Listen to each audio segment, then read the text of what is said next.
Linen cotton ഫാബ്രിക്കിൽ floral digital print വന്നിട്ടുള്ള കുർത്തിയാണ് ഞാൻ ഇട്ടേക്കുന്നത്. എ ലൈൻ മോഡലിലാണ് വരുന്നത്. ഈവൻ നമുക്കൊരു ഫ്രോക്ക് പാറ്റേൺ ആയിട്ടൊക്കെ ഇടാൻ പറ്റിയൊരു ഡിസൈനാണ്.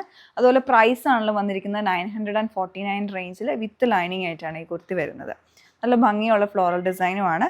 ഇതിൽ 2 ഷെയ്ഡ്സ് ഉണ്ട്. ഞാൻ ഇട്ടിരിക്കുന്ന മിൻറ്റ് ഗ്രീൻ കളറിൽ ഫ്ലോറൽ പാറ്റേണും മറ്റൊരു ഷെയ്ഡ് വന്നേക്കുന്ന ഒരു ഓഫ് വൈറ്റ് ക്രീം കളറിൽ ഫ്ലോറൽ ഡിസൈനും. രണ്ടിലും ഫ്ലോറൽ പാറ്റേണിൻ്റെ കളർ കോമ്പിനേഷൻ എല്ലാം സെയിം ആണ്. കൂടുതലായിട്ട് എടുത്ത് നിൽക്കുന്ന സാൽമൺ പിങ്ക് കളറാണ് കൂടുതലും, പിന്നെ ഒരു ഓറഞ്ച് പീച്ച് കളറുമാണ് കൂടുതലായിട്ട് എടുത്ത് നിൽക്കുന്നത്. പിന്നെ ഇതിൻ്റെ പാറ്റേൺ വരുന്നത് ഫ്രണ്ടിൽ പ്രിൻസസ് കട്ട് മോഡലാണ്. പിന്നെ ആ കട്ടിങ്ങിൽ കൂടെ പൈപ്പിംഗ് വരുന്നുണ്ട്. അതുപോലെ തന്നെ 2 സൈഡിൽ ഇങ്ങനെ പോക്കറ്റ് വന്നിട്ടുണ്ട്. അപ്പോൾ അതിലും പൈപ്പിംഗ് കൊടുത്തിട്ടുണ്ട്. വിത്തൗട്ട് സൈഡ് സ്ലിറ്റ് ആയിട്ടുള്ള കുർത്തിയാണ് ഇത് വരുന്നത്. അപ്പം വിത്ത് ലൈനിങ്ങുമായിട്ടാണ്. അതുപോലെ സ്ലീവിലോട്ടും ഒരു ഫ്ലാപ്പും ബട്ടണും വരുന്നുണ്ട്. ഈ ഒരു ഷെയ്ഡ് വരുന്നത് ഇതുപോലെയാണ്. പ്രൈസ് വൈസ് ആണെങ്കിലും നല്ലൊരു റേഞ്ചിലാണ് ഈ ഒരു കുർത്തി വന്നേക്കുന്നത് വിത്ത് ലൈനിങ് ആയിട്ട്. അപ്പോൾ നിങ്ങൾക്കത് പർച്ചേസ് ചെയ്യണമെങ്കിൽ ഞങ്ങളുടെ വെബ്സൈറ്റ് ത്രൂ ഓർഡർ പ്ലേസ് ചെയ്യാവുന്നതാണ്. സൈസസ് നമുക്ക് മീഡിയം ടു XXL വരെയാണ് അവൈലബിൾ ആയിട്ടുള്ളത്.